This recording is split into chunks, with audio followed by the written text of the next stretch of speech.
And welcome to the WeRCC weekly podcast.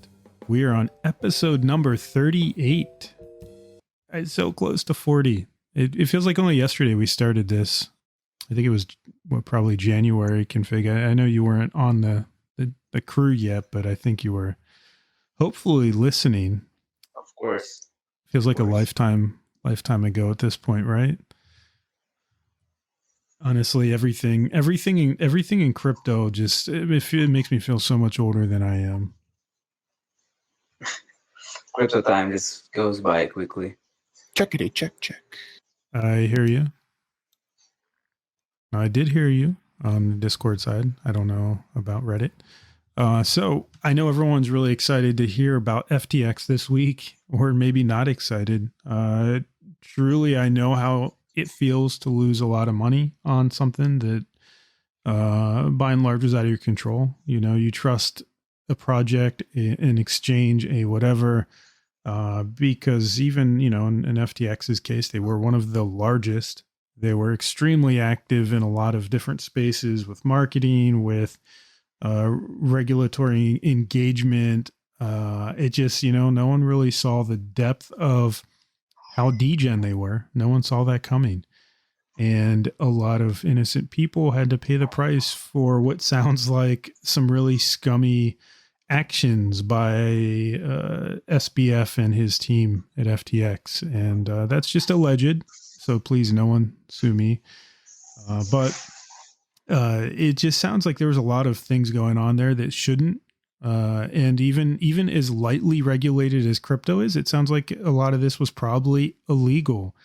And we'll cover all of that, you know, later in the podcast. We have quite a few topics related to that.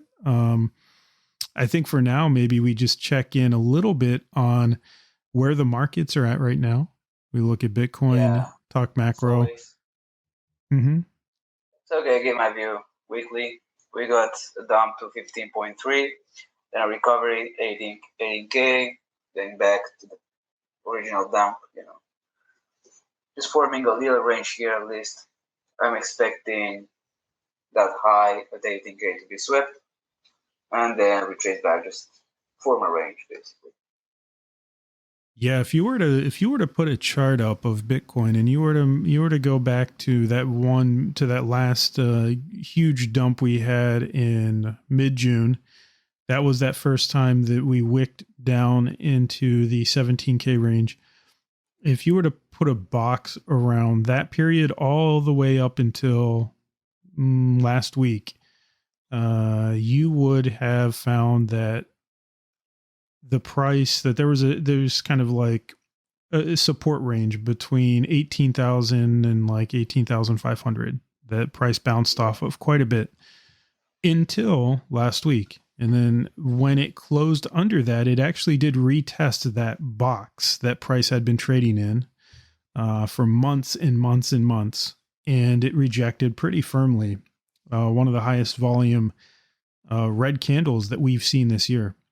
And now I'm just going to say config, you know, to me I'm looking at like the 3-day chart right now.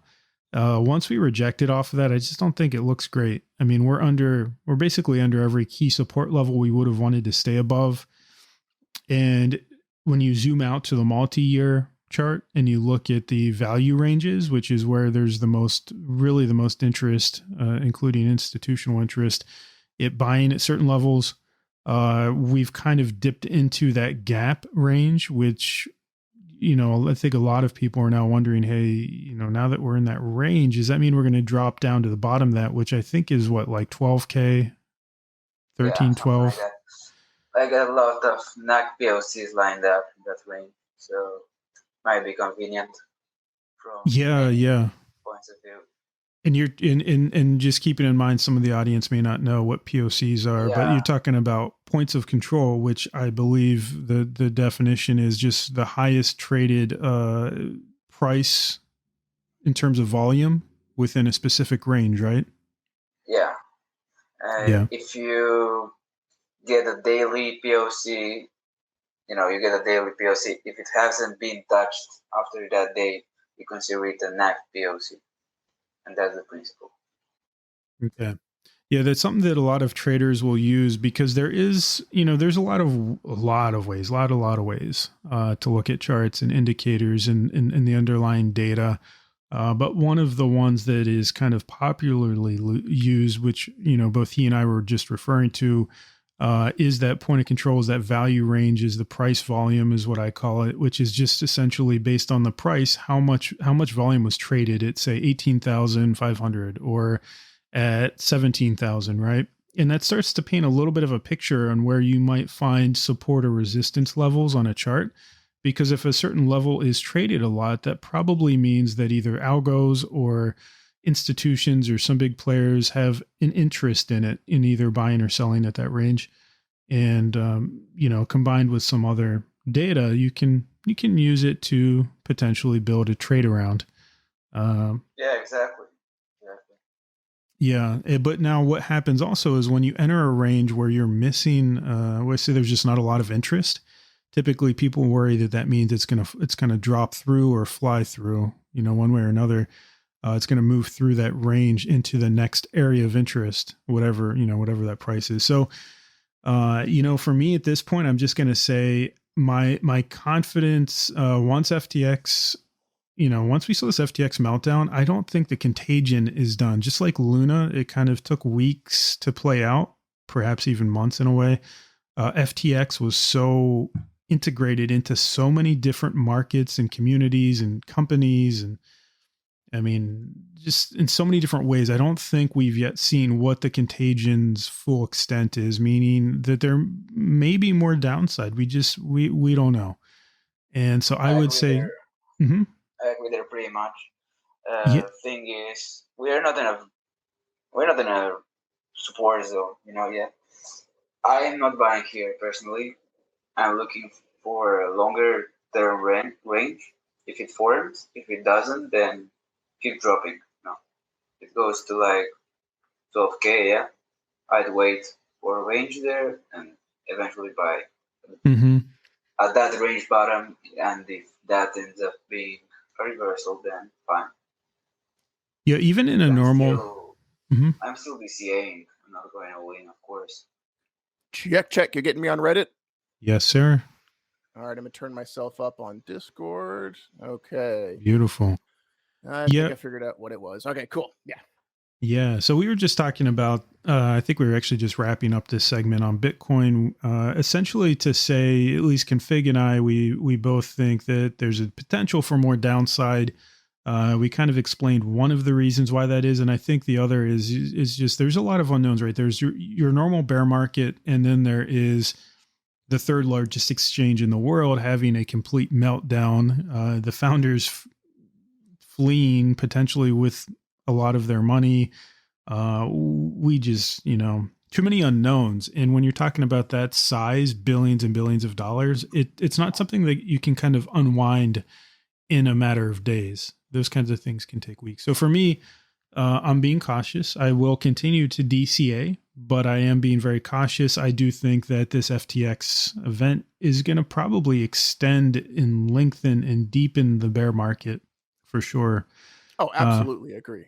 Absolutely. Yeah. Yeah. And I know you have been among the more bearish among us, Jared. So it sounds like, your prediction, or at least your kind of gut instinct was right on this, right? Whether it was FTX or something else, we definitely had that kind of bearish catalyst here. Well, absolutely. And I won't go on the FTX stuff because I know we'll be talking about that in great depth in a few moments. We can talk about leathers instead. I'm sorry? We can talk about leathers instead, about what happened. We can talk about what? I'm sorry? Twitters? Yeah, the letters. The letters? The mysterious post on Twitter, yes. Oh Lord, I don't know why people are are blasting that. Of all the news that's out there and all the things this guy has ostensibly done, his crazy posting is the least. Well, if I guess if you've lost, so this was, I remember last year when I lost most of my port to the DeFi hack, and at first you have that bit of disbelief. It's at first it doesn't sink in, like, wow, really? Okay, maybe they just have the money somewhere and they don't know, right? Eventually it does sink in though, and you have really nothing else to do but sit there and just watch, kind of in like, it's like a spectacle. Right. Well, yeah, I definitely get like, the humor, going with humor, in a really sad time. Absolutely agree. But to get it from the object of the destruction, Yeah, it is. It is kind of weird though. I mean, he or someone that controls his account. I kind of feel like it can't be Sam. I mean, why would he be trolling like this? But I mean, he's just posted over the past day individual posts, one for each letter. And it just spells HAPPE so far.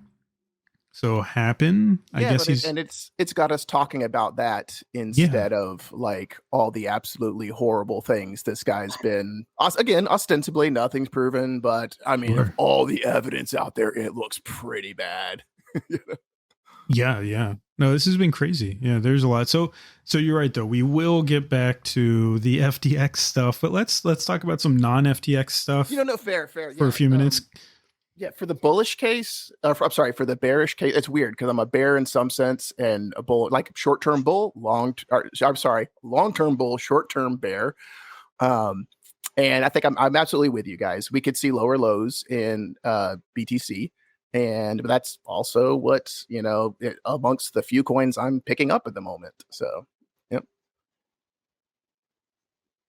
Yeah. So let's talk about the top 10. Top 10 biggest movers in the past week. And this is talking about moves to the upside. The biggest, if you guys haven't looked, maybe you did. Maybe you didn't. I did. Okay, you don't get to vote. It's a new token type. Yeah. I'm not going to make you guys guess this week. I'm going to say Trust Wallet token. So for those who use Trust Wallet, if you had picked some up, it's up over 100% in the past week, 127.7%, which is pretty wild. That's and that's on the back. Mm-hmm. Yeah. Even MetaMask, I think, want to release a token. I don't know. Oh yeah, well, everyone's been waiting for the MetaMask token for years. I would love it.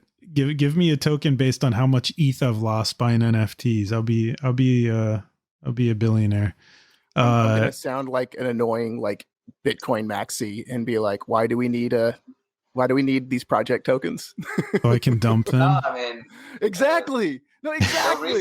And if like I remember thinking like, why are exchanges? You're supposed to be making money off of fees and etc. Why are you doing these coins? And I get like the face value, like, hey, it's a way of you like getting involved in this and that, and maybe you can get some of the fees and stuff. And this especially is sketchy for CEXs. For DEXs, it makes a lot more sense to me. But as we've seen here, it's also a path and avenue for obscene, like untoward activity. Yeah, you need to be really critical about any investments into SEX tokens. There's some that have done it right. And as much grief as I'll give Binance for kind of catering to this, pardon the language, which is this shitcoin ecosystem on BSC, part of that being it was just so cheap to transact on BSC. It was better for scammers, right? But they did do it right. They have the second biggest market share in DeFi, second highest total value locked in terms of just cash value. And the chain works, right? It's fast, it's effective. And so using, a chain does need some sort of currency for gas and et cetera, et cetera. So I get in some cases, right, where it works well. In Kronos, I believe they are trying to do the same thing, but then you have others like KuCoin or obviously FTT and some others that they do try to integrate some value into their exchange to make it worthwhile to invest in. But I see less of a value there. Right. Yeah. You could do that without a token. Absolutely agree. And what we're seeing more and more is that these are avenues and paths for these, entities to do sketchy things. I remember a buddy of mine saying like maybe it was crypto. I believe it was crypto.com, like a debit card or something. Yeah, I'm getting like such and such % interest on that. I'm like, I remember telling him like, be skeptical of that. Yeah. these exchange tokens are like unregulated stocks. They can Kind of, yeah. Yeah. Well, whether it's regulated or not, but gosh, for me, it's dysregulation when the state does it. Markets self-regulate. Whenever, if it's quote unquote regulated or not, that makes no difference to me. Like all of the, like look at all the stuff that happens on L1 has happened with this. SBF being like the biggest face of, pro regulation, and all of his absolutely dirty ties and donations, and oh Lord. Yeah. But not saying regulation is good either. No, I know what you mean. Like the KEXs are these things are unregulated stocks. It's like, well, it's like, guys, look, everyone knows we're playing in the quote unquote wild west of the free market. That also means you own what you do. What you're getting into these things. And you, at least with crypto, you have the opportunity, you have the possibility of saying, where's your contract that I can audit? I'm not touching a KEX if I don't absolutely have to, just in and out. I'm going to where I want to see your contract. I want to see your DAO. I want to see the structure. I want to see who's getting paid when. If you don't do your due diligence and you want to play like venture capitalist, individual venture capitalist, you get the consequences, So you got to do due diligence and have high standards if you want to survive long term. Yeah, absolutely. Yeah, so I think we're not going to rule out every SEX token. Like I said, some have a good use case, but others are very questionable. You need to do your research when you invest in these for longer term. And I think that probably says it all, right? But the Trust Wallet token definitely had a nice rally, and part of that was, and I can respect this. CZ said that he was shilling self custody. Respect that. Also, Trust Wallet, I believe, is releasing a new app, a new extension for browsers. So I think they're just looking to expand their market share, and it's just kind of at the right time with this FTX meltdown. Self-custody is probably what we should call this entire episode. It should probably be the theme of this entire episode. And we've said it before. We've said it many, many times, and we can't say it enough. Self-custody is the key. I wouldn't leave anything that you're not actively trading using, right? I mean, if you have margin on an exchange, right, I get it. You got to leave it there to use it. But anything you're not using, move it off. Go get a ledger. Or you know what, if you don't want to get a ledger, heck, just set up a MetaMask that's not connected to anything. Just set up a MetaMask on a standalone computer, make sure it's virus-free, lockdown. That's still better, in my opinion, than a centralized service right now.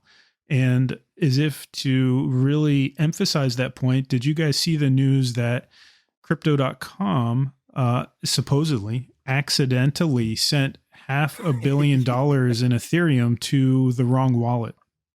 Yep. They already halted withdrawals, it seems. Yeah. Or at least. Here's where we go to like high standards. You were either too incompetent to have made that mistake, or you were doing something sketchy. Either way, I'm backing the heck off, personally. Yeah, and I say this as someone that's used Crypto.com over the past year, and at times I've enjoyed the services. I have their card. I like the card, actually, even though they adjusted rates. I honestly didn't think it was such a big issue. It's good enough for me, but accidentally, for whatever reason, transferring $500 million of my funds as an investor, that terrifies me. That's just crazy. And this was in the midst of, so I don't know if you guys were following it, but over the past week, since FTX had its meltdown, all of the exchanges out there are showing proof of their collateral, proof of their holdings, proof of, their audits, everything else. They don't want a bank run, and they don't want to lose investors. And so you're seeing I'm even seeing a lot of ads from exchanges. I think it was like OKX has been all over my Twitter talking about, hey, you guys, this is a good time to move to us because we're the most trusted and blah, blah, blah, proof of funds, which I didn't verify any of that. I just think it's funny that they're striking now, right? Smart marketing there. But in the midst of all this, Crypto.com supposedly, when they accidentally sent these funds somewhere else, The person that they sent it to was another exchange, if I recall. Did you guys read that part? Yeah, Hubi or Kubi, I forget. And the sketchy thing about that was, and I don't recall the details here, so take it with a grain of salt, was that it was around the time that this other exchange was going through an audit. So people were suspecting that maybe these exchanges in the back end are helping each other pass audits. That's, again, take that as rank, just speculation, go do that research. But if I recall correctly, later on in that thread, someone showed that the audit occurred on chain, or the snapshot for the audit was before the amount hit there. But given everything that's going on these days, it's not surprising that people are extra, watching exchanges extra closely, Yeah, everyone is. I mean, when you're talking, I'm not one of them, right? But I've seen people when they're talking about losing 7 figures, maybe more, thanks to FTX. So, and I guess proportional, right? What 7 figures to one guy might be four figures to someone else. Whatever percent of your net worth that is. Yeah, take it seriously. We really don't know. Seeing the funny business from some of these exchanges right now, where it seems like they're kind of shuffling around a lot of money to make it look like they have enough to back, all of their obligations. I don't want to trust them right now. Yeah. Like, on that point, and we were talking about, like, this needs to be a self-custody podcast. I absolutely agree. And I've worked in 2 different exchanges, and I've jumped up and down trying to make the case, make the point about, like, we have a responsibility, or I think we're in the position to, and we should, for our own self-interest in the long term and for the customer we claim to care about. But a lot of times it's you care about the onboarding faster. But it's like, oh, we don't want to scare people away. I'm like, no, you need to tell people the truth. We can make the greatest lock-in key in the world, but if you give that key away, there's absolutely nothing we can do about it. We need to be emphasizing to people to self-custody, and that ultimately it's onto them. And so many exchanges, and I mean, God, I don't know, like, how old is my NDA? I wonder how. Long story short, one of the biggest exchanges in the U.S. that fell on deaf ears. Essentially, it's like, no, we'll scare people away from onboarding. It's like, and that's bad for crypto. It's like, what's it's also bad for crypto for these things to happen. It's like, and we're in the position. And what's worse is we're marketing to people that, like, hey, we're the safe place. Send your grandma here. We'll help out. We'll make sure she has a great crypto experience, and da da da. It's like, oh my God. It drives me nuts, drives me crazy. But the point I'm making, I'm sorry, is don't trust anyone. This is crypto. This is the internet. And not to say that crypto is untrustworthy. It's the only realm where you have the possibility of holding things accountable. You can audit crypto in ways you can't do with legacy finance. So that's beautiful. But don't just trust. Like, let things and entities, people earn your trust over long periods of time. Don't let your money go further than your brain in this. Learn how to use the crypto yourself and be responsible to custody it yourself. And there's so many people out there that are ready and willing to help, but also, be careful where you get that help from. Again, like, don't just take help from anyone, because there's plenty of scammers that will pose as customer service, as people that are trying to help you. And, if you're going to get get lots of feedback from many public places, several, and check that it's the exact same feedback. If you go to, like, broad, like, big public conversations, Twitter, like a Discord server like this, where you have a lot of eyes watching the conversation, if you get several sources of information and they're all the same thing, and you can't, you're not confident if you can piece it together yourself, you're probably better off if you can, like, cross analyze that you're getting the same information from multiple different sources. Yeah, verify sources, man. You can't be too careful in this space. You really can't. When you look at the top 10, what's really funny about the top 10 over the past week, and this is from CoinMarketCap, the top 10 performing coins over the past 7 days, 3, 4, 5, 6 of the top 10 are stable coins. That's when things are Things are rough out there. So actually, you know what I'm curious about? It's the best performing stablecoin according to CoinMarketCap is Gemini, but that's not necessarily a good thing. That just means they're slightly less stable, or maybe more in demand than some others. So let's talk a little bit about NFTs. NFTs, you know, the big spooky thing I've seen talked about in the market this week a little bit is people were wondering if Yuga Labs has some or a lot of its treasury, its holdings, its cash locked up in FTX. Some initial statements, they said no, that they don't. But, you know, when you think about the value proposition for arguably the top brand in NFTs, I mean, they own CryptoPunks, they own the Bored Apes, Meebits, other side. I think the big value proposition for them is simply they have a lot of cash, and that cash is how you continue to build and thrive regardless of market conditions, right? If you're sitting on stockpiles of hundreds of or tens or hundreds of millions of dollars, you're going to be okay. And you can continue to grow where others are going to struggle, you know, with a shoestring budget. If it's true, though, that they did lose a significant portion of their funds to FTX, I could see a fire sale on some Yuga assets soon. And I think some of that fear is even at play now. You did see the floor. I mean, last I checked, the Bored Apes themselves were down around like 50 something ETH. I think that might have climbed back up since then, but that's pretty wild. You could even get a Mutant Apes dropped under 10 ETH. So if you've been looking for an entry on those and you have the spare ETH sitting around, might be a good time to buy. I don't know. Aren't, or at least a possibility is there, how come that a chain, that treasury is not an address anyone can look at and audit anytime they want and say what's there, or did it move to an FTX address? And if people invested in that and that wasn't the case, there's your lesson to learn. Yeah. So the thing with NFTs, it's a little bit murkier than, say, interacting with like a DeFi protocol that's fully on chain, fully transparent, that they usually publish their contract address and their treasury, and each of their strategies has a contract address, right?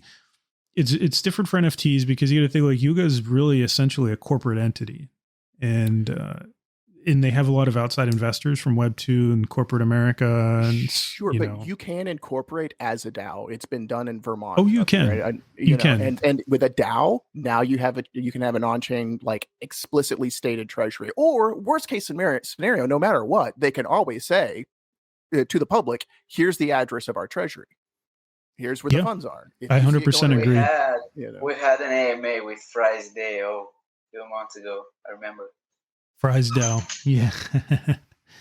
Yeah. Well, you know, sadly, most of the top projects in this space are almost in an NFT space. Most of the top projects are probably closer to Web 2 than they are to Web 3, in my opinion.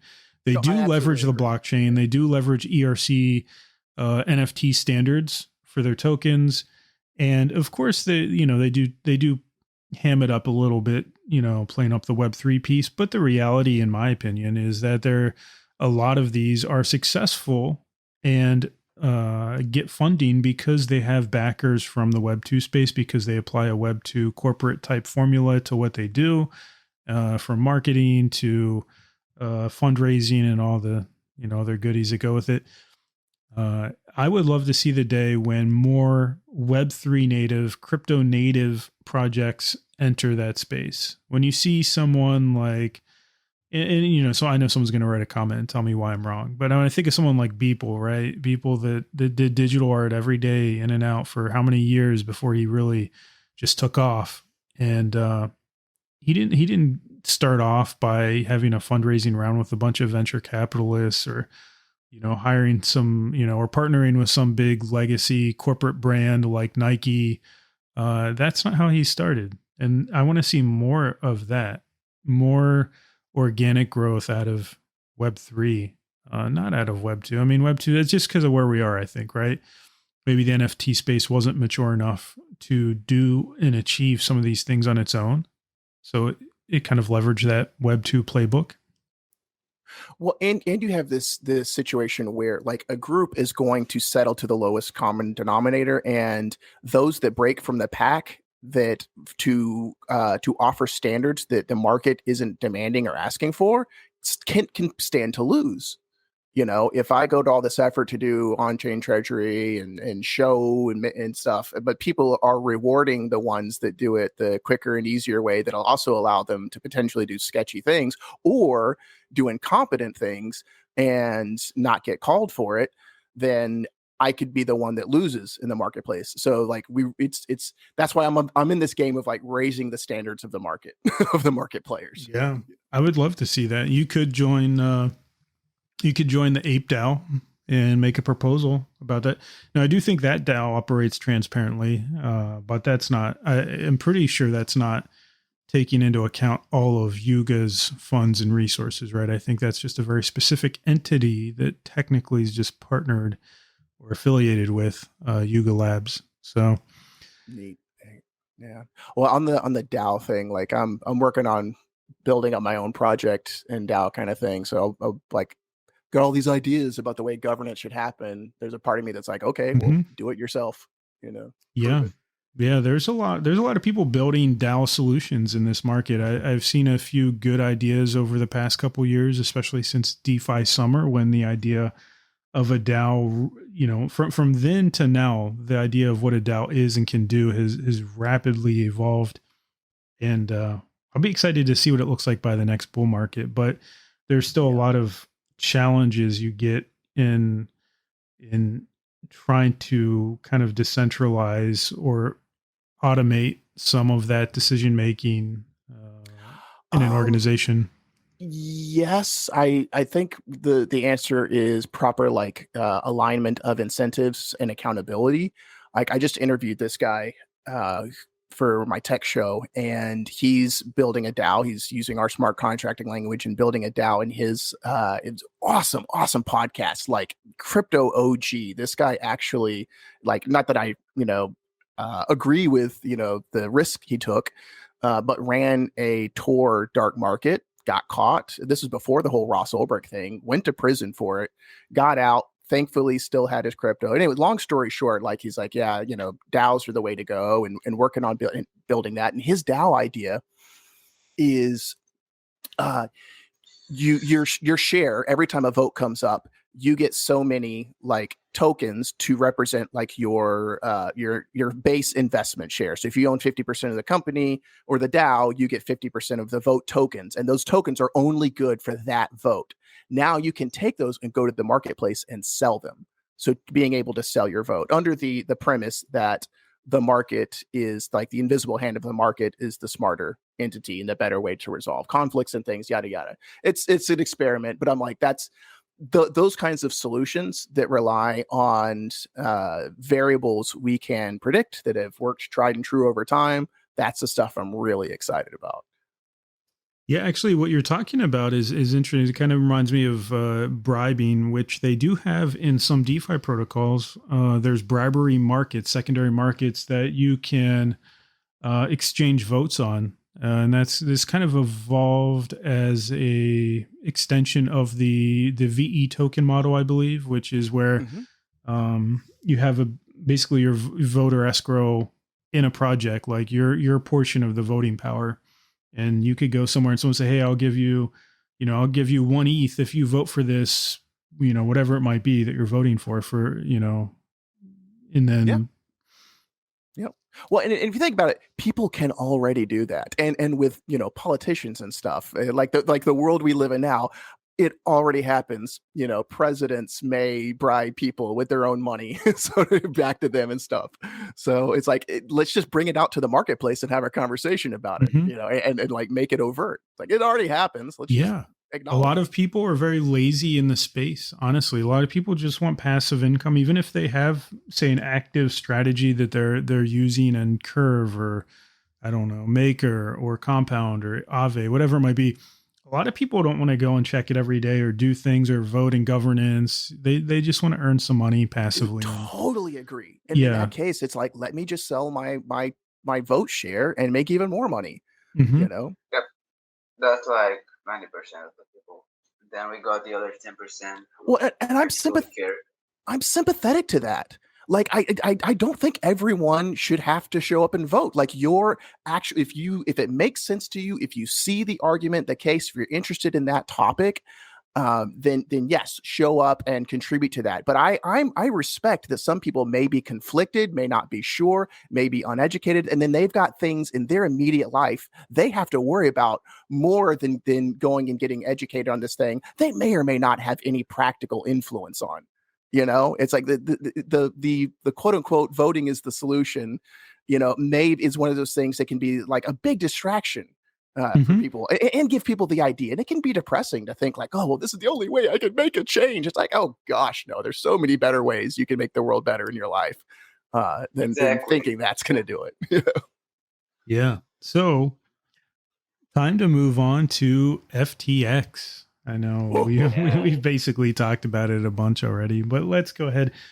Looking at the past week on Reddit, the top 4 posts were all FTX, and each one is as extraordinary as the other. I don't even know which order. I guess the first thing to talk about is maybe we go with the post, which was the fourth most popular, which was the post about why FTX collapsed. And you're seeing a lot of crazy headlines in the news. Of course, a lot of people saying, I told you so, politicians that are foaming at the mouth saying this is, we need to regulate, because the problem, I think what it really boils down to, and you guys tell me if you agree, if I was to grossly simplify this whole thing, it wasn't a crypto issue. It was an individual human issue where they made the decision to do stupid things that they shouldn't have been doing. Most likely. In part, and stupid might be being generous. Like it's either incompetent, negligent, malicious. It could also be absolutely not caringly evil. It could fall into any of those dimensions. In part, I think it was that. Part of this is actually from my perspective, the dysregulation of the quote unquote regulators. Look at the ties between like Gensler's boss at MIT was the father of Caroline, that the Alameda CEO's daughter. She was the daughter of this guy that worked at MIT, who was the boss of Gary Gensler. Like all these weird like connections and ties and relationships. I know it can get into like the realm of conspiracy theory, but at some point it's like, and all the donations the guy was making and the things he was funding. It's like, this is just too sketchy. There's some suspicion, some accusations out there that SBF and FTX were working behind the scenes with the SEC and the U.S. government, the people that regulate the space. From my understanding, that's not a speculation. Like that's a fact. Like he helped draft this bill they're pushing in Congress.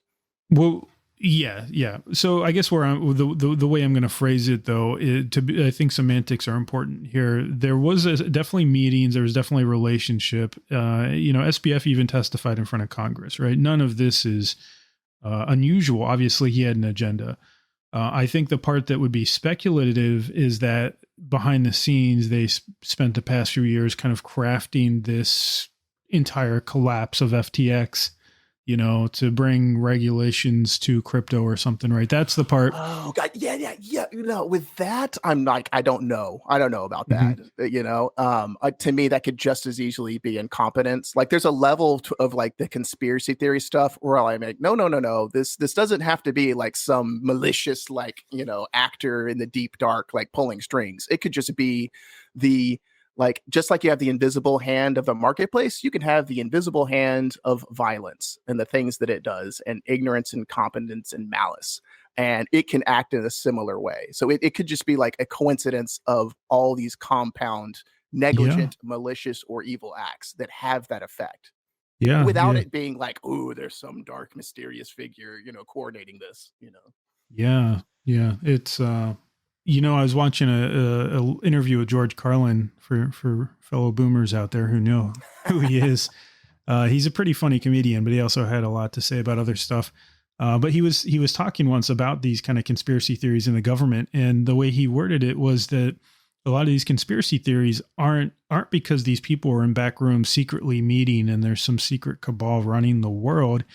It's simply because, competent or incompetent, a lot of people in positions of power have interests that align, and they just kind of know that those interests align, and they don't have to work terribly hard to make those interests continue to align. And I think that's a case, in my opinion, that's probably the case here where there was a benefit for Sam and FTX if he could align the regulatory space to benefit them, that they would continue to thrive. Unfortunate for him, the reality is they inflated their balance sheets. They definitely, I don't know if we have proof of this, but I've heard it for years, which is that FTX trades against their customers. I've heard that for years. That's why I never wanted to use it. I had a thread which proved that Alameda on the way up to 69K last year. I can link it right now, but I had a thread which said that they used to set up orders and then remove it a few seconds after, so price could just go up through their books. Yeah, I remember watching some posts over the past couple of years where people were watching the order books and watching the spoofing and it was quite common, but no one, they didn't always know exactly who it was. And, it doesn't surprise me, honestly, given how shady it sounds like FTX was. They probably were trading against their own customers, which is just I would be wild. amazed if they were not, actually, if you could prove they were not. And there are some people that are saying, I have to go find the tweet threads, like this whole week, it's just been a news flow. My stream has been blown up with SBF stuff. People that have like proven that they put together some kind of program that would lie to auditors, make it look like their internal trading was doing something it actually wasn't. Again, take that with a grain of salt. But like for me, with the FTX stuff, it was like, you've got to be around for like 4 or 5 years in crypto and not get caught up in anything sketchy before I may start to trust you. And so, and also like the guy and the whole thing just tweaked my aversion factor and instinct. It's like this grandstanding, this big on a soapbox, like effective altruism. Look at me giving away money. It's like that's the politician's game. Like, I'm this big, nice, I'm here for the people, and while they're doing absolutely horrible things and doing great destruction. Yeah. It's like, I get that sense, and it's been so right for me so many times. I'm like, yeah, I'm not touching that. Yeah, and there's so much history to this too that it's hard to even know where to start. Like you said, there's so much, my news feeds, my social media, everything's been blowing up over FTX. I thought one of the interesting things though is we didn't talk about CZ here. Now I don't think it's good to put people on a pedestal. We shouldn't treat them like heroes, because I can assure you that CZ's number one interest is his business and his money and his success, right? Yes. But even so, there is a silver lining here. I mean, whether or not people lost money in this, I mean, he may have potentially identified some really, really effed up stuff that FTX was doing and called them out. And maybe there never was a right time to do it. I don't know. But if you look at the history, there's rumors that FTX tried to make attacks on Binance's exchange before. Like there was a chart, I think it was a post from like 2019 where CZ talked about, hey, someone tried to crash our exchange and like dump the price. And he said it, in his post, he talked about how it was an attack from another exchange. And he said that, they had no problem dealing with it and all they did was lose money. But I think the rumors that he was referring to FTX, which means that they have some bad blood going back years. I mean, that's 3 years.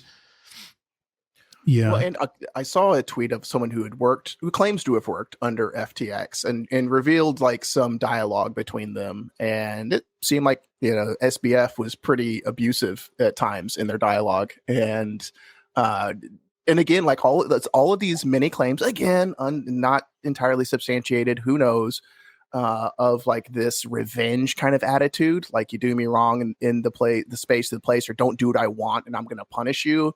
It's like, there's something weird there. And probably is. Yeah. Yeah. It could be like an Ellen moment, put on one face for the public. Yeah. And so CZ, if he gets wind of that and like, calls him on the power play and outplays him, in the marketplace, this again, it's a great thing. And I absolutely agree with you. CZ is out for CZ, and there's nothing wrong with that. Each individual person here is supposed to be out for themselves. But consequently, the way we can serve ourselves the best is coordinating with each other the most, in a productive, peaceful, yada, yada way, so there's absolutely nothing wrong with self-interest, Yeah, CZ seems to be just like Sam, but more risk averse. I don't know that he's just like Sam. I don't have an opinion on that one way or the other, but he has been in the space for a very long time and has kept his nose relatively clean, so I give him credit for that. Like, he's at least smart enough to act in his self-interest to not get involved in these things. Yeah, exactly that. Yeah. Going forward, we should definitely be much more critical of the people that kind of are the thought leaders in the crypto space, especially on the centralized side. And I guess in some ways, CZ is kind of on both, since BSC is theoretically DeFi and decentralized. But,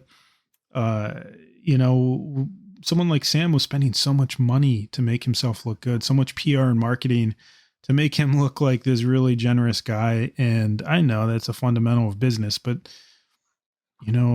that shouldn't even factor into what I'm investing. My trust should be in your audits, in your contracts, in your business fundamentals, not in whether or not you're a charming person that gives away money. Well, it's the way that he just layered it on so thick. I walk around in a t-shirt and shorts, and look at me giving away $100 bills. I'm going to give away $100 million, $1 billion next year to politicians. Does he really sound like that? Does he really sound like that? Yeah. In my heart of hearts, yeah, absolutely. At best, he sounds like that. I thought you were doing a Mike Tyson impression at first. Mike, Iron Mike, I love you, man. Please don't take offense. You're the baddest, man. He might be like double my age. He could totally kick my butt in like second flat. Anyways, what's the next FTX topic? Where'd my thing go? The hack. Or what? Geez. Hack. The hack. The claim of a hack. Yeah, exactly. I could believe that it got hacked, though. I mean, I'm not really sure what happened. I could believe on one hand they definitely would steal the funds. On the other, I could definitely believe that, like, when they were trying to flee, to run away, whatever, no one's managing, their networks or anything, and who knows. But yeah, it sounded like it extended not just to the website, but like that there was potentially some hacking of the mobile app itself that was being used to gain access to people's accounts and phones.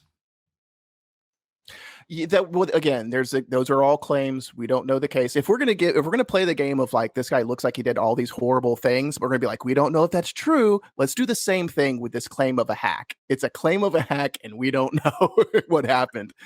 Personally, I would be amazed, absolutely amazed, if it was a hack.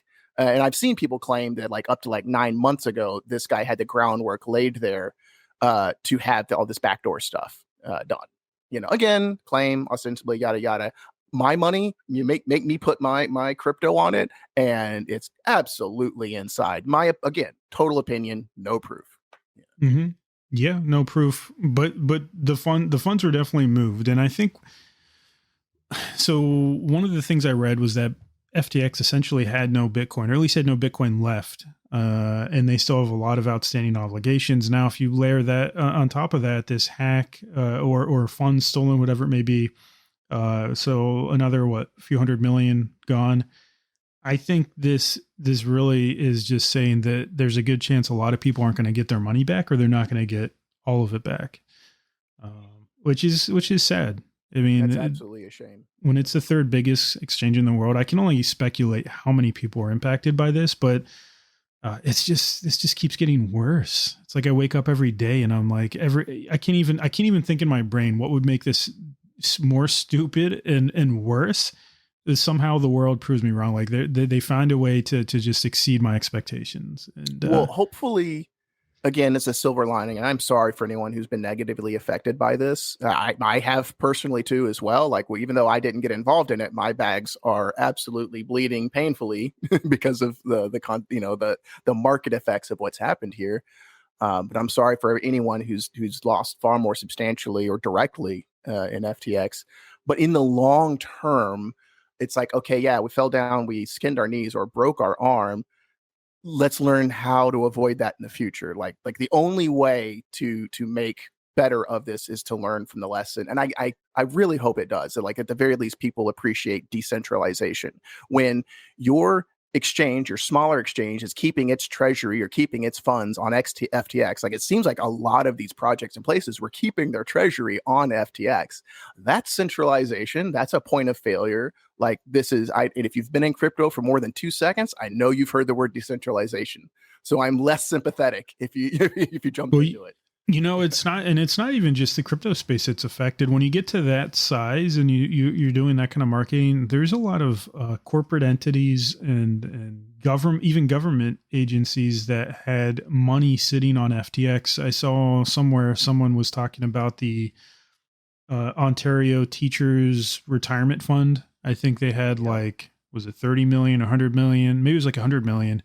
On FTX. I mean, you get I don't know how, I guess there's going to be a deficit in the government budget, to make up for that or something, but I can't imagine. That's why I say that I don't think the contagion's done. It's not just the investors, but also FTX was invested in or seeded hundreds of different projects, startups, and companies all over the world over the past few years. I don't know what happens with them either. Did they probably, a lot of them kept their funds on FTX. Yeah. And it's going to hurt. It's hard, especially in this market condition, to raise money again. And you just don't know which protocols, projects, things you're in right now that might be impacted. But I'm sure over the coming weeks, we're going to find out more. What people should take note of? You're not going to get your money back. And these projects that had treasuries on there, they're totally burnt, but those political donations, that's not going back. They're going to keep it. Yeah. That money's gone. Yep. Well, all the money. Are we going to talk about crypto.com? Yeah, well, let's look down this. Did we miss anything on the SBF? Oh yeah, well, probably the most recent, most interesting one. I didn't see this I need to verify this in the news, but I saw the post. I saw some social media posts about it. The SBF and some colleagues were arrested trying to flee. I mean, I saw a lot of things. One, I saw, hey, his plane's going to Argentina. Then I saw another saying, no, he was arrested in the Bahamas? Yeah, I saw the tweet that said he's in custody. Did you see that confirmed in real news? No, not really. I've seen back channel claims of him getting arrested several times, and they got me one time where I reposted it somewhere, and so I'm holding out till it's certain. Yeah, it's like Do Kwon showing up to that stream last week, and who knows where he's at or what he's up to, right? But you saw so many rumors about different things about him, and hey, he's just apparently just hanging out, getting on streams now, doing his thing. He just profited out the fact that SBF went down to show up again, like he didn't do anything. Just like Zusu. Yeah. Didn't do anything wrong. Yeah, the last update I saw I went to Google News and just did a quick scan. I saw some comments about him being questioned by police, but I didn't see anything yet on arrest. I would love to see him get arrested. If anyone has any proof of that, has a better, more reputable news article than these random crypto posts, please let me know. Please post it in Reddit or Discord. Would love to see that. I will. Okay. And yeah, I think the last thing we had on our agenda was about crypto.com. So there's a couple things about this besides that really bizarre movement of funds to the wrong wallet. And so apparently when they shared their reserves, so 31% is in Bitcoin, 17% is in Ethereum, but 20% is in SHIB. User funds, they say. Oh, user funds. User, is that what they said? So 20% of SHIB investors use crypto.com. That's just so random. Yeah. They got the wrong audience. Yeah. Well, in any case, crypto.com's is having a bit of a PR issue. It sounds like they most likely have more than enough reserve to meet obligations at this point, assuming they're not playing funny business. But they're definitely potentially helping other exchanges fake the funk a little bit, improving their reserves, which to me, I mean, either way is not a good thing. And I want to see how the news plays out over the next week on this. I know crypto.com, the CEO had written a post today, I think, saying everything's fine, like stop spreading FUD, but that doesn't mean the FUD's going to stop. We need to see hard data and good explanations for, dumb things like sending, $500 million to the wrong address. Shouldn't have to say this, but don't trust CEO statements. Make them prove it, especially in a world with the technology where it's possible. What was one of the infamous tweets from FTX? Didn't SBF say, like literally 24 hours before they declared bankruptcy, that everything was fine? Yeah. Yeah. Oh man. Yeah. So, well, fortune favors the brave and the scammers. So not in the long run. In the long run, they get it. They get what's coming to them. A lot of them do. I shouldn't there's plenty of people that get away with absolutely terrible things, but in general, it's not a good idea. Oh, we have one more thing, then we'll move to the Q&A. And before we talk about this, I think this is relevant. There are congressmen in the US that are following some of these conspiracy theories and following all the drama with FTX that are pro crypto, that did say things publicly like they're going to investigate this, they're going to look into it, right? But at the same time, there's other people in Congress who are talking about wanting to advance this infamous U.S. crypto bill, despite FTX collapse. I guess who did you post that up? Who posted that up? I did. Yeah, I posted the link to that article. Sure. Yeah, you want to share a little bit about it? Sure. It's just like, I mean, this is a culmination of like what I've been talking about for weeks here, where I'm like, no, you do not want regulators. And key in point, like so everyone remembers that debate Eric Voorhees had with SBF, and I was jumping up and down like this, at this, 1,000 times this. Watch that. The people that are in this industry who are here for number go up and not for the moral mission of crypto, that is also going to hurt your number too. FTX was not here for, he was not a crypto person, like ethically. He was not here for the moral mission of crypto, the separation of money and state. And so, all right, rant over. So this is about, he was part of putting this bill together. United States Senators Debbie Stabenow and John Boozman have doubled down on their commitment to publishing a final version of the Digital Commodities Consumer Protection Act, DCCPA, in the wake of FTX's shocking collapse. Yada, yada, yada. Now, does publishing mean they're pushing it forward as legislation? I don't know. Or if it's just like opening it up to where people can review it. Sure. But let's see here. It's obscene. If this does get pushed as actual legislation, and this guy was, a part of writing it, then that's like everything I've been talking about with we do not want the regulation. I want to see is something written in law that says we're going to leave crypto the heck alone until legacy finance actually catches up to the regulation of crypto. The crypto industry self-regulates and is self-regulatable, which is another case that Voorhees made in the debate, far better than legacy finance. And again, did anyone remember that the 99-second breakdown of the SBF situation? This guy did a beautiful job and pointed out these things these people are doing already a crime. Fraud is already a crime.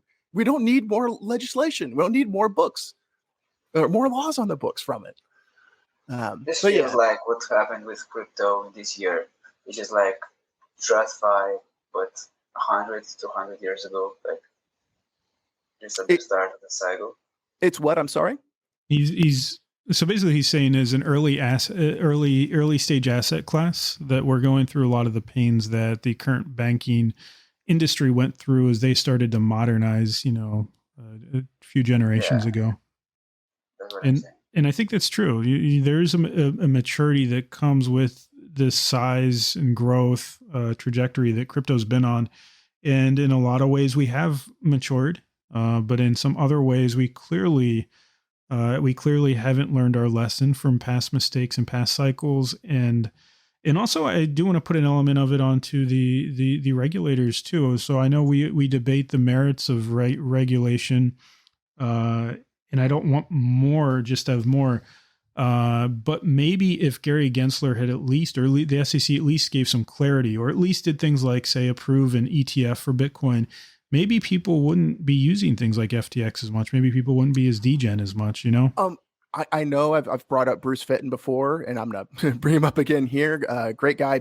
He's been in both of these investment roles for a very long time. He was part of the original Bitcoin Foundation back in the day, super pro crypto, and also like with the principles. Like he was head of the Bitcoin Foundation, and then the community made the case like, hey, that's a point of centralization. You should dissolve that foundation, and he did. He agreed. Like someone made the moral argument, and like he was swayed. That beautiful. And so he made a long tweet video where he was speaking out to Gensler, and he says, Mr. Gensler, and I'm paraphrasing, of course. You can go. That's Bruce Fenton. You can go find him on Twitter. He's like, look, I'm regulated. I've been asking for regulation for years, and he does. He has like a regulated company he put together, and he says from his opinion, he's like, I've worked in this industry for a very long time. He had 20 years plus in the in Wall Street. He's been in crypto since the very early days. And he's like, I knew that a lot of these things were securities according to like the laws on the books at the time. And so I've been doing my best for years and years and years, trying to comply and ask for clarity and And meanwhile, you can go and you can approve this, you can give attention to this, you can address this. SBF can get your ear. SBF can get a meeting with you, but I can't. Like the FTX can get a meeting with you. Someone that showed up in the last couple of years. I've been here for like, as long as crypto's been around, trying to do my best, and I can't get a meeting with you, but this guy can, and I thought that was just beautiful and reflective of a lot of the things I've been saying these last couple of weeks. Yeah. I remember several times in the past year, just taking Coinbase as an example. I mean, how many times did they reach out publicly and privately to the government asking for regulatory clarification? Yep. Mm-hmm. Yeah, they just couldn't get anything, and they even had to pull some products from the market. We're talking pretty tame products. I think they're like offering yield on stable coins or something once, and it wasn't much. I think it was like 4 or 5%, wasn't it? If I recall correctly, it was USDC coin, and it was a very, like, compared to other opportunities at the time, a very like meager amount. Mm-hmm. Yeah. So I think maybe it's time for the Q&A. I think there's so much. I mean, we could keep going on. We could go on for hours about FTX and the current state of things, but I mean, I don't know if you have seen the Mario guy's face. He was live for like 52 hours straight. Oh yes, I've listened to a couple of those, and that's been really interesting. They had CZ and Elon on stage. Mm-hmm. Yeah, those are pretty wild. If you guys can get on there, it'd be great to invite them to Reddit. But obviously Elon's not gonna. He just bought Twitter. He's not coming over here. I've been in there, and the contribution I really liked was Jesse, the ex CEO of Kraken. Mm-hmm. Dude, is it Powell? I'm sorry, I don't want to get that. I've got a brain twist here. I think Jesse Powell. It is. Yeah, I want to get that confused with some regulator or something like that. But yeah, Jesse Powell, awesome. And I love Kraken, and this is part of why. Dude made an excellent case, made a beautiful case for he's one of these CEOs that's advocating self-custody and saying like, no, here's why we're not looking for more regulation. When you like, if that's the crypto exchange I want to participate with, if a CEO doesn't sound exactly like him in those situations, then I'm not interested. That's like overt Kraken shill from me, and Jesse is a large part of why. Yeah. Yeah. He does say a lot of things I agree with. I do. I like him. I'm still going to keep all my stuff off of exchanges if I don't need to use them. Well, I've seen Kraken be the exchange in my big opinion. Of course, I guess I'm biased at this point because I really like it. But where they're like, hey, don't forget to custody your coins, or making cases for not your keys, not your coins, that kind of stuff. Yeah. I'm personally like holding my cash on Binance and then my coin like BTC and Ethereum on cold storage. Yeah, I don't keep more than would be life destroying to lose on exchanges, because it has been the case for me that I miss an opportunity because I've got to take time to move crypto, and that's a choice and a risk that I take. And again, it's an amount that's on an exchange that, if I lost it, it would hurt, but it would absolutely not be life destroying. That's the plan. You don't risk more than would, be terrible to lose, Yeah. Good idea. So if you have any questions, go ahead and post them in here. We're a bunch of idiots and we'll gladly give you bad answers to whatever your questions are.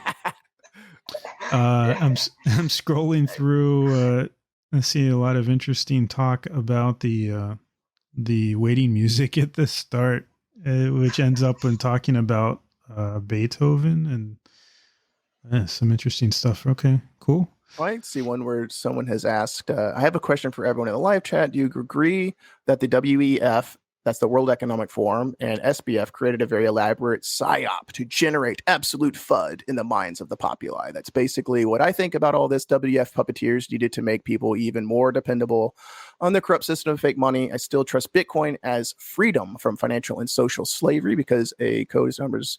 Thus, that is mathematics. Bitcoin, although weird to work with, is the most sound financial tool ever created. Well, I kind of responded to that earlier. Like, I don't like the World Economic Forum. If I see that on anything, that's an avoid. That is a do not want. And you are the company you keep. It is telling that the WF and SBF were, you could get a meeting with Sam Bankman-Friedman there.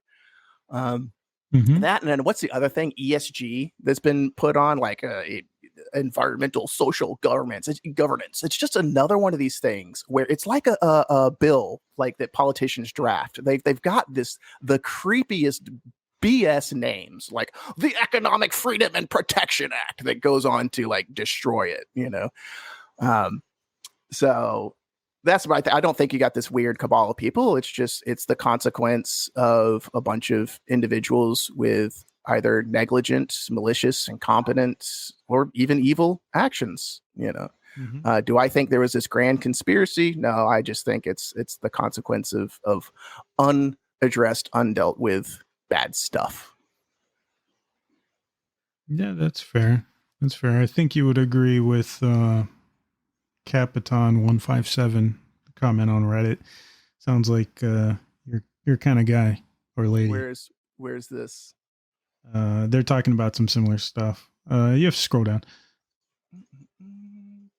Why do you say BTC when Bitcoin only has 2 syllables and is easier to say? Maybe I spend too much time looking at charts or thinking in social media terms where I write BTC a lot. That might have been for me, and a little bit of it is a bit of a. If I like to be spicy towards the maxis, I'll say Bitcoin Core, because when I keep hearing shitcoin and people enjoy saying Bcash, not that I'm a Bitcoin casher, it's just Bitcoin, the Bitcoin community, you've got bigger things to worry about than other cryptos. So I saw Adam Back this tweet from, who's that? Kevin O'Leary. Who's I'm going to Washington and I'm demanding more regulation because I was an idiot that invested in an SBF. I'm paraphrasing, obviously, of course, and adding my own embellishments.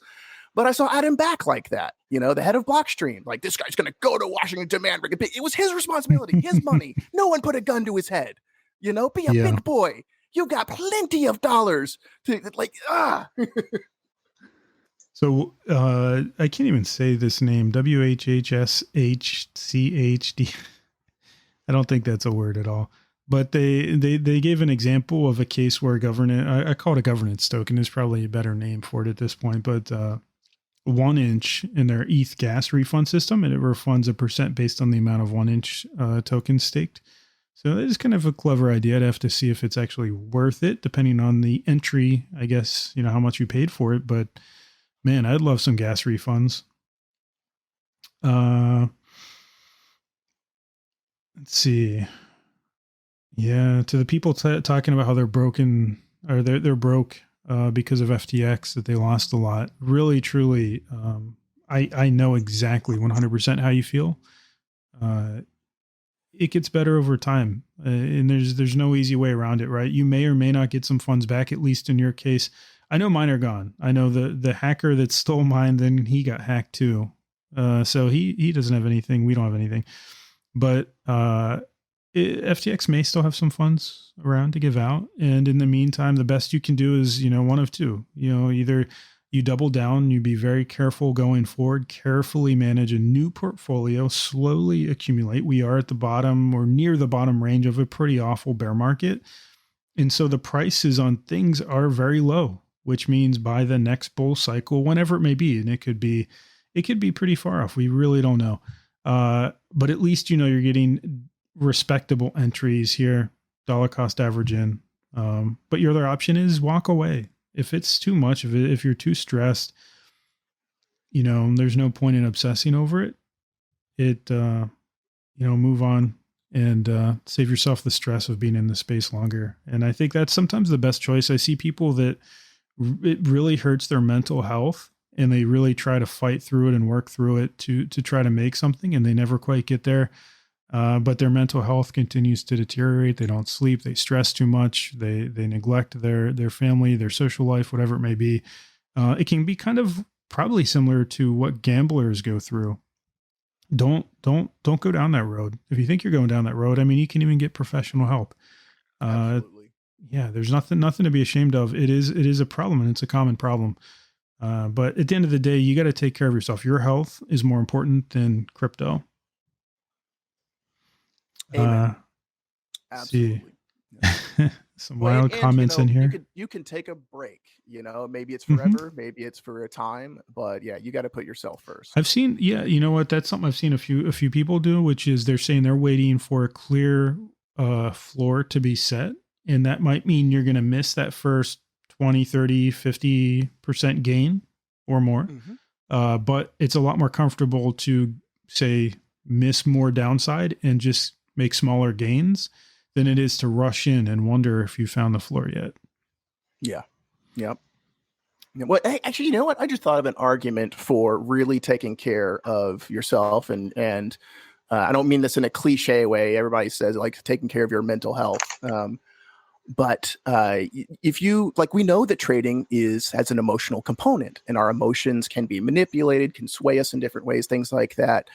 Taking a break and addressing your mental health, your emotional health, maybe even your moral health. In my opinion, if you're the victim of some moral crime and you're not addressing it and it's in your life, there's going to be a part of you that's distracted and what are you doing? How come you're worried about this thing when you're not addressing this danger in the environment, And so on that note, yeah, dealing with those things and helping understand yourself better and being happier can make you a better trader, make you more profitable, make you happier. And isn't that the point? At least in part some of the point of making the money, making the good decision in the first place, Yeah, you have to enjoy your time in this space.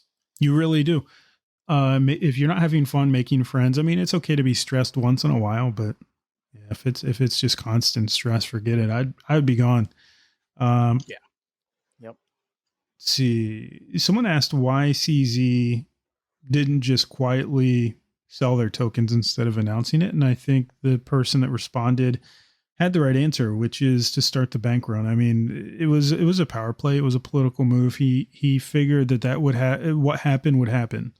It kind of, FTX was kind of painted into a corner. They didn't have a lot of options. All of their liquidity was locked up. They couldn't do anything to avoid this bank run. And given all the suspicious stuff happening, I assume CZ knew a lot of it. And, this was the best way he knew how to deal with it. Yeah. I mean, I don't fault him. Like, he didn't put this stuff together, and even I know there's some criticism that like he like triggered this, but again, and maybe that's the case. Maybe there could have been a better way to do it. I don't know. I'm not in his position with his pressures, but it's again one of those things where it's going to happen sooner or later, and the sooner it happens, the better in the long run. You know. Yeah. The reality will always reassert itself. You know? I got someone that said, "Hey, nice avatar. Thank you. It's a combination of two of the Reddit NFTs. I kept my ugly fish face on the rainbow body, which I see some of you also have. Let's see. Love in the music. Yes. I don't know what there's some funny comments here. Let's see. About music, I usually just listen to the Discord one, so I have really muted. Oh, on the note of like why is part of SBF's motivation in this, or what's going on back there, and who knows, this is all like speculation, but what the name of this woman, was it Caroline something? Is it Caroline Ellison? That was the CEO of Alameda. Yeah. So, okay. So, and again, it's a claim, who knows the truth, but again, they were ostensibly in some kind of physical relationship, you know, take it with a grain of salt. But then if you look at, there was also someone shared that from some page of her where she was talking about like what attracts her to like what she finds attractive in men. And without a doubt, like, I kid you not, one of it was like men who run world governments or have like substantial influence over world governments. And like, well, if that isn't like accidental honesty to a creepy level, you know? And so, yeah, so if he's trying to gain that level of power, because that's would kind of explain why he would take risks that big. Oh, yeah. And in her like description of the things she finds attractive in, was like this obscene level of risk taking, you know? There was an interview she was saying that we tend to not use things like a stop loss because they don't manage risk well. Oh, yeah. Yeah, I saw that interview, and I mean, it's different. I don't use my math degree. I use basic math. You know? It's okay. I mean, when you control the exchange, you don't need a stop loss. Amen. Yeah. Let's see. Seto 13. He said, "Thanks for focusing on FTX. Can we also talk about people needing to stop watching YouTubers to gain advice?"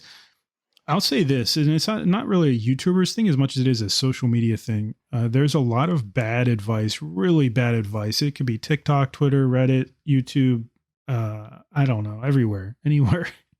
Even Instagram. I'm just surprised at the places crypto advice comes up and crypto influencers are.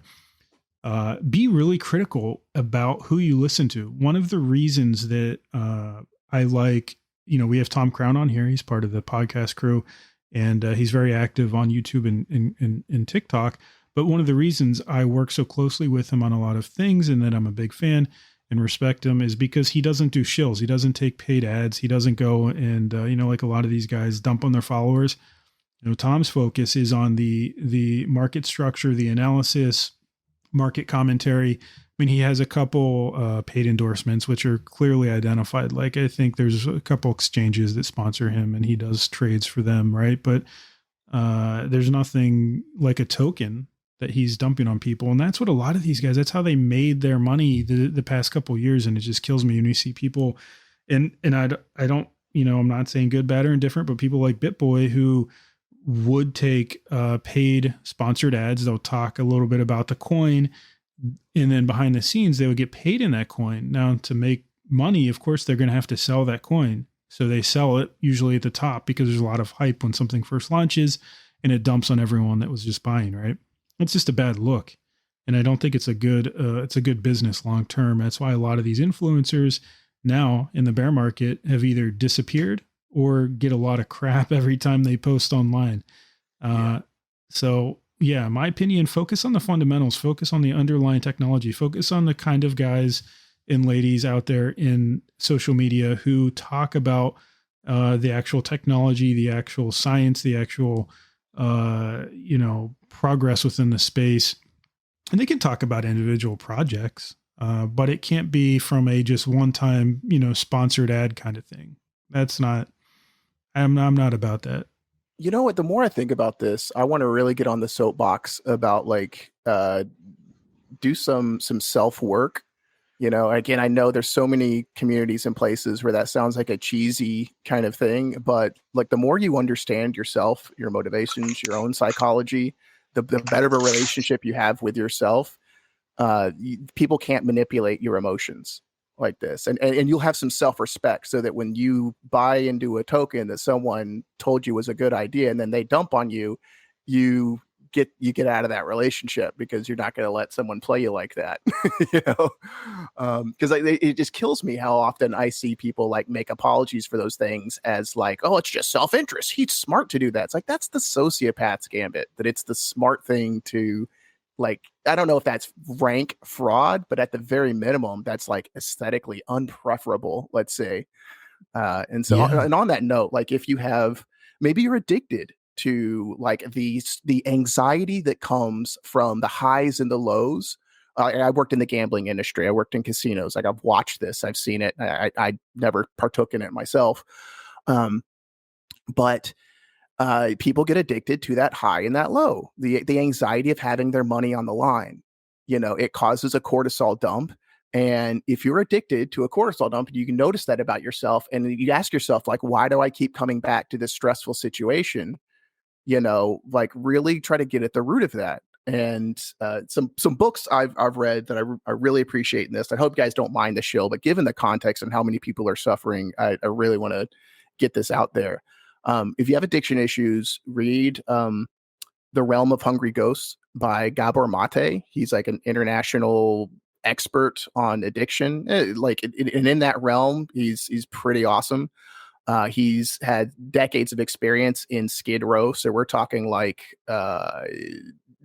that was like a heroin big place, like hard situations. But he also goes into the nuance, and even in his own life, the behaviors that he finds himself addicted to.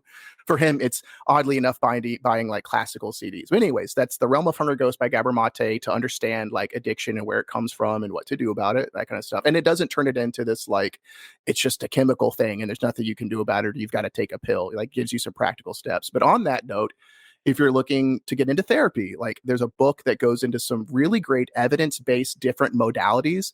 Something may work for you that it works for someone else.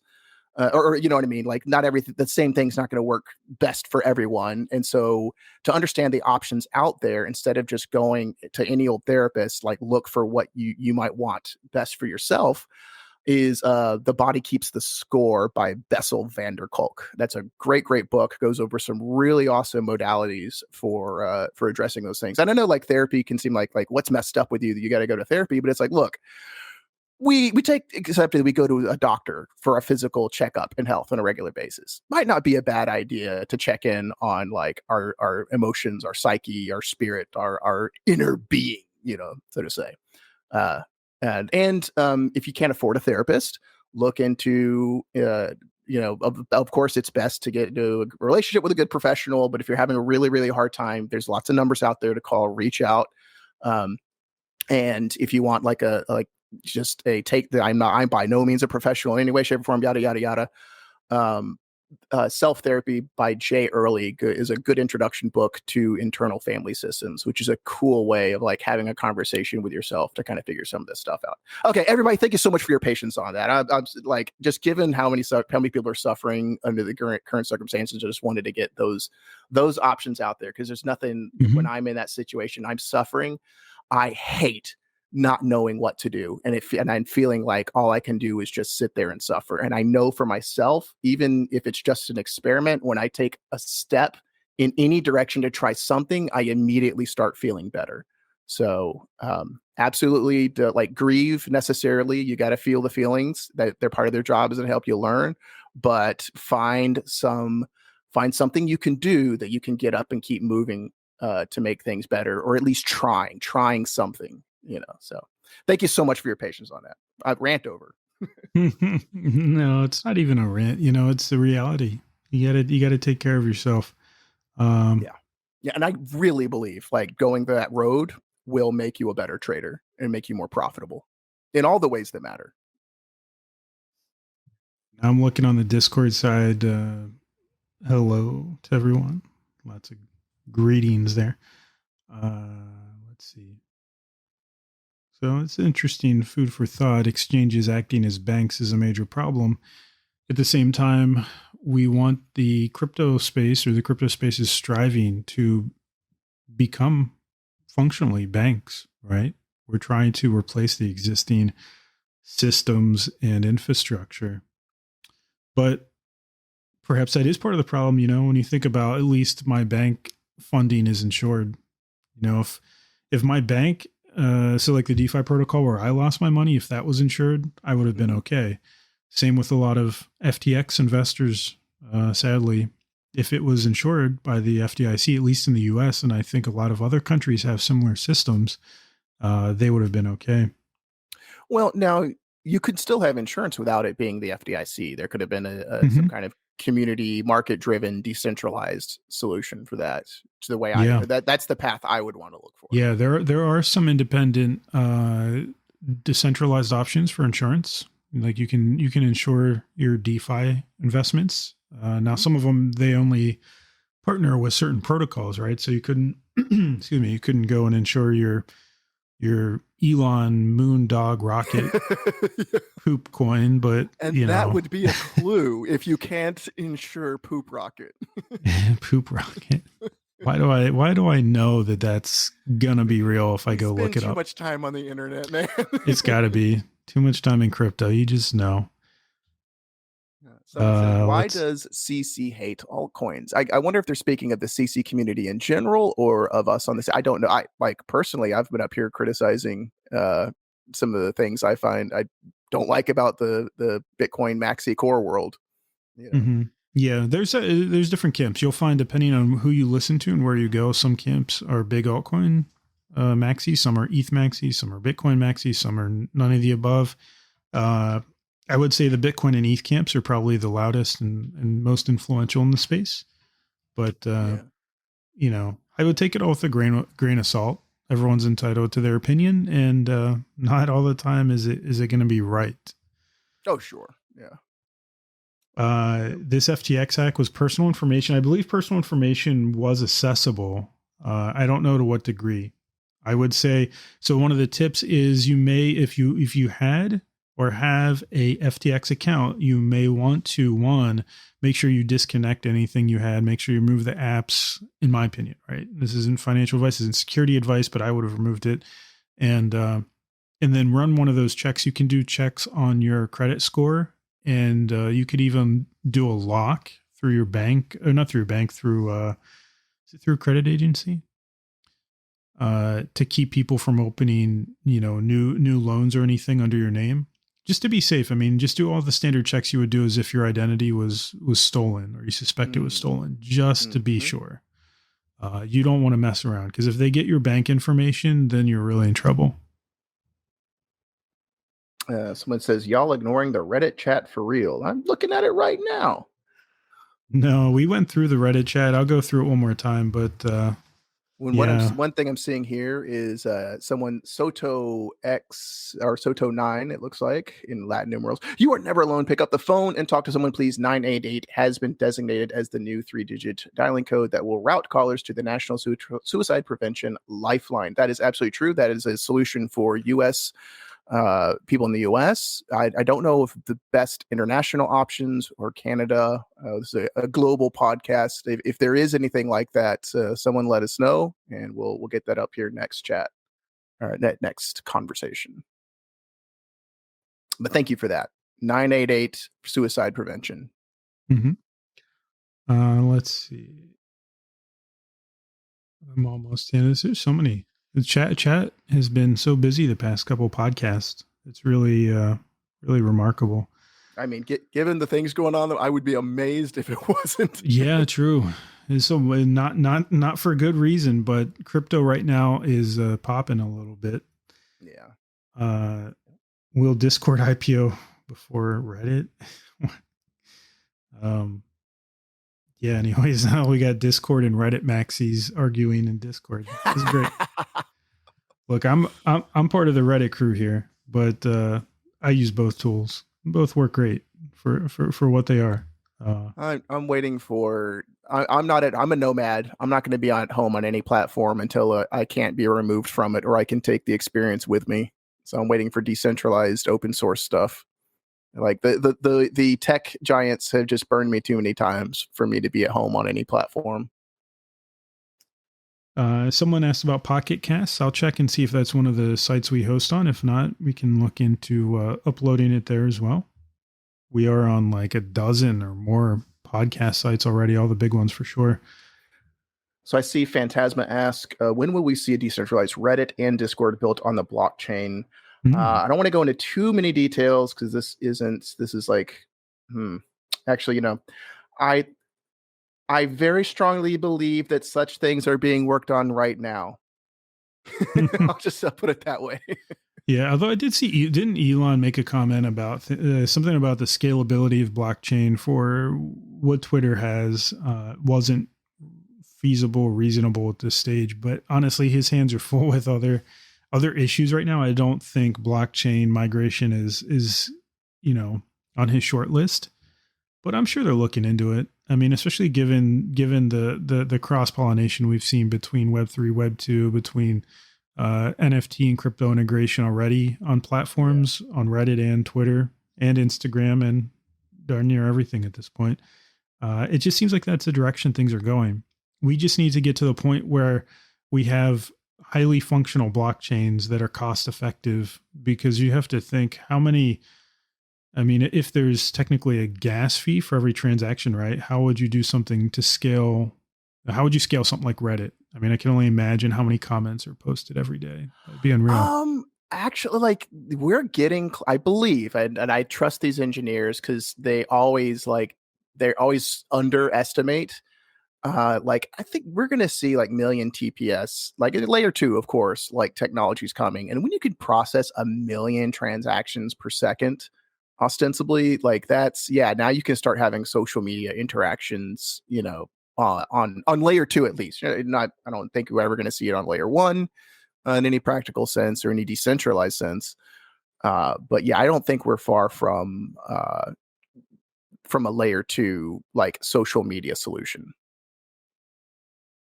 That would be really cool. I'd love to see that. I would also love it if it was happening on the platforms I already use. Twitter, Reddit would be great. Thank you. Please. Would they make the move? They're probably going to watch and wait and then enter later. Like, look at Twitter Spaces. They didn't. Of course, this was with the old management that was very lackluster, and but they didn't start doing Twitter Spaces until Clubhouse was just taking a significant amount of market share from them. Yeah, I think Clubhouse has been beaten down pretty good. I don't think anyone really. I know it does see use. I did get onto a AMA there a few months back, but the Clubhouse seems kind of dead to me now. Oh, absolutely. And Twitter Spaces killed that. Yeah. Yeah. This is probably the last question I don't think we've gotten to, and I don't know if I'd even call it. I don't know if I'd call it a real question, but they're asking if Bitcoin will go to the moon next year. And yeah, I think we're going to have to hold off another, well, I'm not going to say how long, but I think it's going to be a minute. As someone commented, and we talked about at the beginning of the podcast, that we're currently inside kind of that gap in the value range for the price of Bitcoin. There wasn't a lot of historical interest at this range, and that makes the likelihood of more downside much higher. And when we say downside, somewhere between 10 and 12K is where the next value range kicks up. And that's where historically we would have looked for a support level. And that's assuming that there's no more black swans, no more meltdowns, no more contagion in the market, and that on the macro, we start to see inflation taper, Russia and Ukraine not escalate.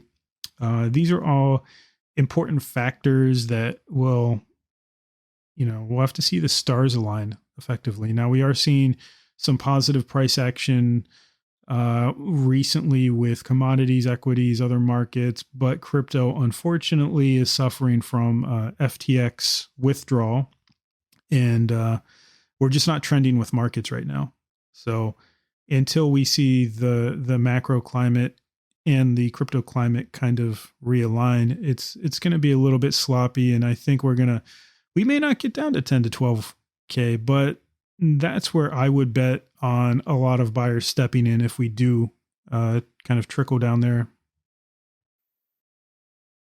And yeah, I guess one of the comments under that is any opinions about altcoins for the next season. My position on altcoins hasn't changed, and I've been saying this the entire year. I'm looking at, when I look at my altcoin investments, I'm looking at one who has a lot of funding and hype behind it, right? Marketing does make money in this space, unfortunately. It doesn't mean it's a good product. But if you are financially stable, it means you can continue building and continue marketing. That means you're in the eyes and ears of investors. That means people will be investing in you and your price will probably go up. But the other thing I'm looking at is trends. And I think the cross-chain, multi-chain technology is so important. And there's a few really good advancements on the horizon and a few good protocols and technologies that are working in that space. I think that for me is one of the areas I'm looking heavily into, along with, and that with everything that goes with that, oracles, data exchange, transferring funds, all those things that we really want to see start to go multi-chain. Yeah, I'm with you that the future is multi-chain. But on that note, and I hope as a lesson learned from this cycle, the marketing and the hype plays less of a role for people. Like do some diligence, like look up the history. It takes 2 seconds to Google the name of a person and what they like. Google lawsuits, Better Business Bureau ratings, like just try these things out, or sorry, web search,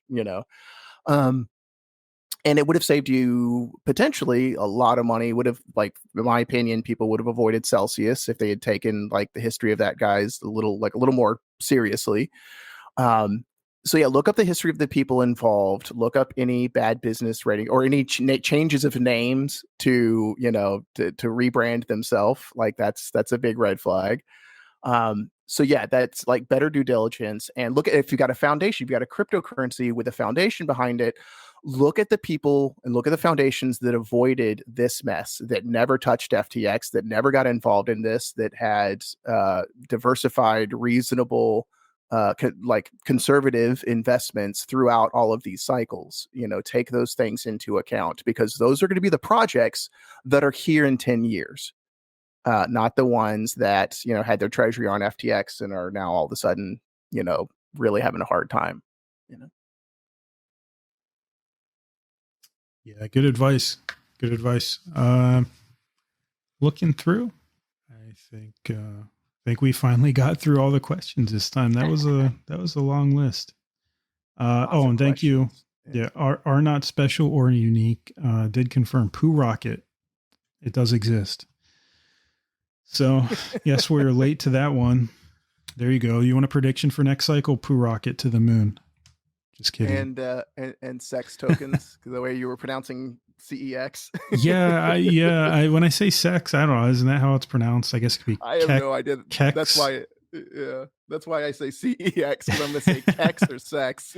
Thank you. I didn't think about that, especially if you're not a native English speaker. That might have potentially thrown you off. But yeah, I mean CEX, centralized exchange tokens. Someone says, I want an answer. Why do you say BTC instead of Bitcoin? Bitcoin is only, dude, I'm not maximizing the efficiency of every single thing I say in every moment. Like whatever my subconscious feeds me, that's what gets blurted.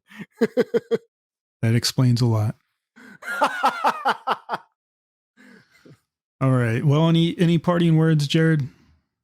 I've again, please take those appeals to take care of yourself and put yourself first seriously. And thank you very much for spending your Monday with us. I think there's a lot of good in the long run for this. This is the world we've been in for the last couple weeks. It's not too different, for the last couple months. As a matter of fact, it's just this is history breaking. We're not going to forget this anytime soon. We're going to be talking about it for a long time.